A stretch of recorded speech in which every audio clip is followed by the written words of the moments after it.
오늘 할 내용은 저번 주에 이어서 마음 고쳐서 암을 고치는 EFT.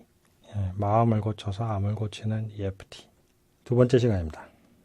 저번에 죽는다는 두려움과 끝장났다는 좌절감이 이 암에 어떤 영향을 주는지, 암과 어떤 상관성이 있는지 설명을 드렸고, 오늘 이어서 하도록 하겠습니다.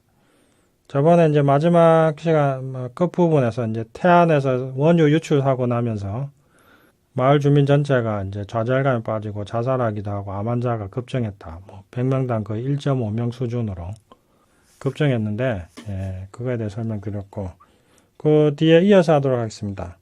오늘 할 내용은 540쪽. 저희 제5분의 기적 EFT 540쪽입니다. 그동안 수백 명 이상의 암 환자들을 보고서 상태가 심각한 암 환자들에게 공통적인 심리 상태가 있음을 깨달았다. 삶에서 더 이상 희망이 없다. 여기에서 벗어나고 싶다. 그들의 무의식은 사실 죽음을 원하고 있었다. 그들의 상황은 다음과 같았다. 살기 싫다, 한마디로 말해서 살기 싫다 이 생각을 엄청 많이 하고 있더라 이거죠. 그들의 상황을 설명해보면 몇 개만 이제 적어보면 이렇습니다. 폭력적인 남편에게 수십 년 동안 시달렸다. 같이 살 수도 없지만 나이 60에 이혼도 못한다. 사양산업인 인쇄업을 30년 넘게 했다. 이것밖에 할 줄 아는 게 없는데 빚만 는다. 게다가 부부 사이가 안 좋아서 도저히 낙이 없다. 남편은 무섭고, 그리고 남편하고 같이 일하셨어요. 폐암이었는데 30년 넘게 했는데 남편이 사장님이고 이분이 이제 어차피 이 두 분하고 직원 다른 사람 한 사람하고 몇 사람씩 일하는데 인쇄업이 처음엔 돈이 됐는데 계속 사양산업이 됐죠. 그러니까 해도 적자만 계속 나는 겁니다. 게다가 남편은 성질을 버럭버럭 내고 그걸 30년 하다 보니까 폐암이 생긴 겁니다. 그 다음에 또 다른 예. 적성에 안 맞는 직장에서 30년 넘게 일했다. 이 일이 죽기보다 싫은데 막상 다른 일도 할 게 없다. 이분들은 이제 이런 분 여러 분 있었어요.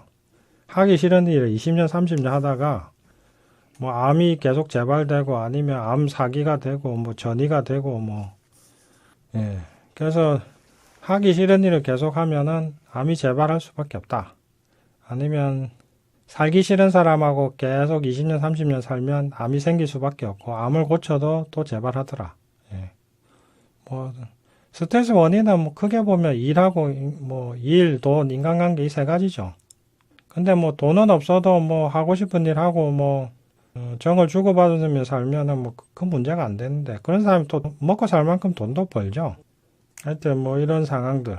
한마디로 사는 게 너무 괴로운 분들이 결국 살기 싫다는 생각을 5년, 10년, 20년 하고 그러다 보면은 암 중에서도 특히 상태가 나쁜 암에 잘 걸리더라 이겁니다. 상태가 나쁜 암이라는 거 이런 거죠. 변기가 3기, 4기 되는 암.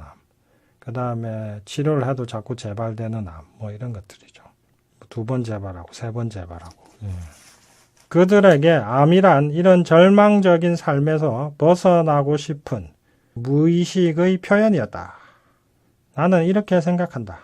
암이 무서운 게 아니라 그들에겐 삶이 무섭다. 삶의 무서움과 버거움이 암이 되었다. 암 환자들을 많이 보면서 이제는 암에 걸릴 만한 사람도 보인다. 그럼 가장 확실한 암 예방법은 무엇인가? 기쁨을 느끼는 삶을 살아가라. 그것이 최고의 암 예방법이자 치료법이다. 기쁨을 느끼는 거다 이거죠. 어렵게 암 치료가 끝났다고 문제가 끝나는 것이 아니다. 암 생존자들을 연구한 바에 따르면 생존자들은 보통 사람에 비해서 2배 이상 불안장애나 우울증이나 또는 이 두 가지가 결합된 증상을 겪게 되어서 미국에서만 거의 250만 명이 불안장애나 우울증 약을 복용한다. 이 수치는 암이 없는 일반인의 거의 2배에 해당하는 수치이다. 게다가 암은 환자 가족에게도 심각한 스트레스를 준다. 국립암센터에서 암환자 보호자 990상을 대상으로 연구한 바에 따르면 가족의 82.2%가 우울증을 38.1%는 불안을, 17.7%는 자살 충동을 느꼈고, 심지어 2.8%는 자살 시도를 했다.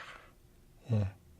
실제로 남편이 암에 걸리자 그 스트레스로 부인이 암에 걸리고, 그러자 남편의 어머니가 충격으로 자살하는 경우를 본 적도 있다. 예, 실제 이거 제가 본 사례입니다. 젊었어요. 남편이 한 30대인가 그랬는데 암에 걸렸어요. 그 여자가 막 부인이 제가 봤을 때 미안하고 죄책감이 들어서 암에 걸린 것 같아요. 그걸 보고 있던 시어머니가 너무 괴로워하다가 자살해버렸어요. 내가 보기에 암은 환자와 그 가족에게 전쟁을 경험하는 것 이상의 트라우마가 된다. 암 환자뿐만이 아니라 암 환자 가족들도 어마어마한 스트레스를 겪습니다. 제가 치료한 분 중에 이제 공황장애로 오신 40대 남자분이 있었는데, 그분 공황장애 치료하면서 쭉 뭐 트라우마 겪은 거 쭉 해보니까 뭐 엄마 아버지 때문에 힘들었던 거 쭉 나오면서 뭐가 나오냐면 그 몇 년 전에 그분 누나가 있었는데 암으로 죽은 거예요. 그것도 뭐 엄청 비참하게 죽었더라고요. 그 누나가 죽을 때가 다가오면서 완전 죽을 때 되면 사람이 몰골이 말이 아니죠. 뭐 뼈만 남고. 그러면 정신착란도 생기고 그러거든요. 정신착란이 생겨가지고 갑자기 병원에서 지쳐나가가지고 시내를 막 환자복 입은 채로 뭐 죽는 게 무섭다고 돌아다니고 뭐 그래서 잡아오고 뭐 하여튼 그런 충격이 어마어마하게 있더라고요. 그래서 뭐 그걸 보면서 자기도 저렇게 죽을까 봐 무섭다 이런 생각이 엄청 무의식에 깔려 있고 그러다 보니까 공황장애가 되고. 예. 근데 뭐 그분은 이제 치료를 꾸준히 받아야 되는데 한 달인가 받다가 안 왔어요. 그리고 몇 달 뒤에 왔는데 그분이 또 백혈병에 걸린 겁니다. 그러니까 뭐 그 집에는 그러니까 딸이 암으로 죽고 그 밑에 아들이 또 백혈병 걸리고. 성인 백혈병은 상당히 드물거든요. 10만 명당 뭐 몇십 명인가 걸리는 병인데 그걸 또 그분이 걸린 거예요. 이제. 근데 그게 그분 상담할 때 그분이 적었던 게 기억이 납니다. 나도 암에 걸리면 어떡하나. 암에 걸리면 난 못 살 거야. 뭐 이렇게 생각했던 게 쭉 있어가지고 제가 대놓고 얘기했었거든요. 이런 생각이 지금 EFT에서 빨리 지우시라고 위험하다고. 근데 그 상담 몇 번 하다가 안 왔어요. 그러니까 뭐 그 상태에 있다가 자기가 본인이 이제 암에 걸려버린 거예요. 참 심각하죠. 이렇게 해서 이제 암 환자 가족들의 트라우마. 그 다음에 542쪽. 또 암치료에 대한 두려움이 각종 증상을 악화시킨다. 새로운 항암제의 효과를 알아보기 위해서 시행된 실험이 뜻밖의 놀라운 결과를 보여주었다. 연구자들은 무작위로 환자들을 두 집단으로 나누었다. 실험군은 새 항암제를 주사로 맞았고 대조군은 새 항암제처럼 보이지만 실제로는 생리식염수를 주사로 맞았다. 그런데 놀랍게도 대조군의 30%인 40명이 탈모를 겪었다. 단순히 그저 항암제를 맞고 있다는 생각에서 오는 두려움 때문에 이렇게 된 것이다. 이것도 참 놀랍고도 신기한 건데 가짜 항암제를 맞았는데 머리가 빠지는 거예요. 진짜 항암제인 것처럼. 그러니까 이게 항암제 부작용의 상당수는 플라시보 효과일 수도 있습니다. 얼마나 플라시보 효과인지는 알 수는 없는데 요게 이제 또 재밌는 게 항암제 부작용 EFT 하다 보면 그 상당히 많이 줄거든요. 전에 저한테 오신 분, 말기암 환자분 그 50대 여자분이 계신데 오게 된 이유가 제 책을 보고 이제 쭉 EFT 해보니 효과가 나더라 이거죠. 그래서 뭐 병원에서는 가망 없다고 하고 그래서 이제 더 이상 뭐 병원에서 해줄 것도 없고 해서 저한테 오셨던 분이 있는데 그분이 와서 한 얘기가 있어요. 이제 항암제 맞을 때 이제 그 혈관통이 엄청 심한데 EFT를 하면은 그 혈관통이 싹 사라지더라 이거죠. 그 다음에 뭐 항암제 맞고 나서 이제 두통도 엄청 심했는데 EFT 하고 나니까 두통도 싹 사라지고. 그래서 뭐 항암제 부작용에 EFT에서 효과를 많이 봤다고 저한테 쭉 얘기를 해주시더라고요. 뭐 그런 경우도 있고. 그게 이제 EFT가 이제 그 심리와 몸과 마음을 같이 치료하기 때문에 이런 효과가 나는 것 같아요. 그 다음에 543쪽. 성격과 암의 상관성도 어느 정도 드러나고 있다. 대체로 독점욕이나 명예욕이 강한 사람이나 지기 싫어하는 사람들이 암에 잘 걸린다. 스트레스 잘 받는 사람이 암에 더 잘 걸리고 조급한 사람이 암 치료 과정을 잘 못 견딘다. 유럽의 연구 결과에 따르면 C타입이라고 불리는 유형이 암에 잘 걸린다. 이 유형은 내성적이며 화를 꾹 참는 경향이 있다. 이렇게 화를 참으면 면역세포의 기능이 많이 떨어진다. 이와 관련해서 극단적인 성격을 고치는 것이 암 치유에 효과적일 수 있다는 내용의 논문이 발표됐다. 이 논문에서는 암을 성공적으로 완치했거나 고전되고 있는 상태의 환자 19명을 대상으로 심층 면접을 진행했다. 이들 중 절반인 10명은 극단적인 성격을 버려 마음을 편하게 가지는 것을 암 극복의 가장 큰 요인으로 꼽았다. 48세의 신장암 2기 환자인 모 씨는 모든 사물이 제자리에 있어야 한다는 정리정돈 강박을 버렸다. 51세 폐암 2기 환자인 모 씨는 타인의 평가에 너무 예민한 성격을 고쳐서 타인의 시비에 대한 관심을 끄는 법을 배웠다. 특히 43세 대장암 2기인 모 씨의 말은 특히 인상적이다. 내 경우 암 발생 이유의 60-70%는 그릇된 성격에서 비롯된다고 본다. 성격을 바꾸지 않으면 신체의 다른 곳에서 암 재발 가능성이 100%라고 생각한다. 이게 이제 참 재밌는 게, 이 난치병을 고친 환자들은 그 병이 어떻게 하면 나을까 하는 이런 통찰을 다 갖고 있어요. 내가 왜 이 병에 걸렸고 어떻게 하면 이 병이 나을까 하는 통찰을 갖게 되거든요. 100%입니다. 이거는. 그게 암이든 뭐 당뇨병이든 뭐 고혈압이든.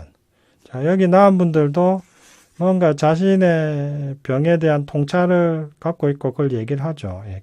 한마디로 병에 대한 깨달음. 그 깨달음은 뭐냐면 내가 왜 이 병에 걸렸을까? 어떻게 하면 이 병을 고칠까? 하는 깨달음을 갖고 있더라 이거죠. 그래서 뭐 고질병을 고친 환자들은 뭐 어떻게 보면 의사보다 더 자기 병을 잘 안다고도 볼 수 있죠. 그 다음에 544쪽으로 가서 또 읽어보겠습니다. 감정을 잘 표현하고 풀어야 암에 덜 걸린다는 사실도 통계에서 잘 드러난다. 다음 통계에서 드러나듯이 남자들은 자신들의 감정을 제대로 알지 못하고 그것을 제대로 표현하거나 전달하지 못해서 암에 더 많이 걸리고 일단 암에 걸리면 더 잘 죽는다. 그래서 평균 수명이 무려 여자보다 7세 적으며 자살률은 여자들의 2배다. 이게 이제 표로 제가 544쪽에 넣어놨는데 한번 읽으면 설명드릴게요. 스트레스 인지율, 자기가 뭐 스트레스를 받는다는 걸 인식하는 비율이 남자는 25.2%고 여자는 31.7%예요. 거의 7% 정도 차이가 나는데 이 얘기는 뭐냐면은 남자들은 스트레스 받아도 스트레스 받는 줄 잘 모른다 이거죠. 힘들어도 힘든 줄 잘 모른다 이거죠. 이게 이제 남자들은 감정을 많이 억압하기 때문에 그렇습니다. 그 다음에 이제 누적 암 발생률. 남자는 37.9%, 여자는 32.7%. 남자는 암 발생률 38%고 여자는 거의 33%니까 한 5% 정도. 그래서 남자는 5% 정도 암에 더 많이 걸립니다. 그 다음에 암에 걸렸을 때 생존율이 남자는 53.2%, 여자는 72.4%. 이건 거의 20% 차이 나는데 그 다음에 평균 수명은 남자는 77세, 여자는 84세. 7세, 7년 차이죠. 그 다음에 10만 명당 자살률 41.4명 남자는, 여자는 21명. 남자가 여자보다 2배 자살을 많이 하죠. 실제 저 상담해 보면은 몇 집 건너 한 집은 꼭 자살한 영감님이 있어요. 집에서 목을 매달거나 뛰어내리거나. 저희 집에 저희 할아버지도 뭐 약 먹고 자살하셨는데 남자들은 그냥 혼자서 그러니까 남자들의 인생은 어떻게 보면 참 불쌍하죠. 특히 이제 나이든 뭐 노년층일수록 더 하는데 중년, 장년, 노년층 나이가 많을수록 더 하는데 힘든 거 꾹 참으면서 힘들다고 말도 안 하고 힘든 줄도 모르고 그래서 암도 더 5% 많이 걸리고 여자보다. 그러다가 암 걸리면 한 20% 정도 생존하는 비율도 20%나 낮고, 그러다가 뭐 자살하고 암에 걸려서 일찍 죽어버리고 이러니까 여자들은 평균 84년 사는데 남자들은 77년밖에 못 산다 이거죠. 이거 보면서 이제 제가 또 이제 설명드리고 싶은 거는, 그러면 남자들이 스트레스 받는 거는 실제보다 여자보다는 적습니다. 스트레스를 못 푸는 게 문제입니다. 무슨 말이냐면은, 제가 상담해 보면은 한국은 일단 남존 여비 사회였거든요. 지금 뭐 많이 좋아졌다고 하지만 아직까지도 남자가 살기 편해요, 여자보다는. 예. 여자로 태어나면 온갖 사회적인 구속, 여자로서 갖춰야 될 예의, 교양, 그 다음에 외모에 대한 평가, 그 다음에 품행에 대한 평가, 그 다음에 성적인 위협, 성추행, 성폭행 등등 해서 그 다음에 외모에 대한 스트레스, 외모 평가, 하여튼 여자들로, 그 다음에 남자들, 그 다음에 남녀 차별 등등. 실제로 제가 상담해 보면은 스트레스는 여자들이 더 많이 받아요. 근데 왜 남자들이 스트레스 더 암에 잘 걸리고 더 자살도 많이 하냐? 그건 결국 여자들은 수다 문화가 있잖아요. 여자들은 이게 이제 서로 이제 얘기하고 푸는 게 있어요. 남자들은 그게 안 돼요. 감정을 다 억압하거든요. 남자 노인들이 왜 자살률이 높으냐면, 시간이 지나면 남자들 노인들 집에 있어도 계속 소외가 돼요. 할머니들은 항상 자식들하고 교류가 되거든요. 자식들 애도 봐주면서 애들하고, 그 다음에 손자 손녀도 봐주지, 그 다음에 김치도 담궈주지, 그 다음에 하여튼 할머니는 어디 가나 손자들도 할머니 좋아하고, 하여튼 집안에서 필요한 존재예요. 그리고 가족에서 잘 동화가 되고 가족들하고 잘 어울리고. 근데 꼭 영감님들은 자기 방에 갇혀가지고 혼자 담배만 뻑뻑 피거나 혼자 뭐 하는지도 모르죠. 골방에 갇혀서 골방 영감이라고 하잖아요. 진짜 골방 영감이 많이 되죠. 그렇게 골방 영감이 되어서 살면 가족이 있어도 이제 교류가 안 되고, 그럼 그 스트레스로 우울증 걸리고 그러다가 자살도 하고 암에도 더 잘 걸리고 이러더라 이거죠. 그 남자 노인들 자살률은 하여튼 심각합니다. 우리나라에서는. 그 다음에 설명드렸고, 스트레스를 풀면 암 치료에 도움이 된다는 사실도 544쪽에 있는 내용 읽으면서 설명드리겠습니다. 스트레스를 풀면 암 치료에 도움이 된다는 사실도 실험을 통해 드러나고 있다. 분노나 두려움 같은 스트레스를 푸는 것이 면역계를 아주 빨리 강화시킬 수 있다. 한 실험에서 10주간 스트레스 관리 과정을 들은 유방암 환자들은 그렇지 않은 유방암 환자들에 비해 백혈구 수치가 상당히 증가했다. 또 다른 실험에서 6주 동안 스트레스 관리 과정과 이완 기법을 배운 흑색종 환자들은 그렇지 않은 흑색종 환자들에 비해 자연 살해세포의 활동성이 뚜렷하게 증가했다. 면역력이 좋아져야지 암세포를 억압하죠. 그리고 자연 살해세포, 이게 NK셀이라고 하는데 내추럴 킬러 셀이라고 하는 건데, 이게 암세포를 잡아먹죠. 또 다른 실험을 보자.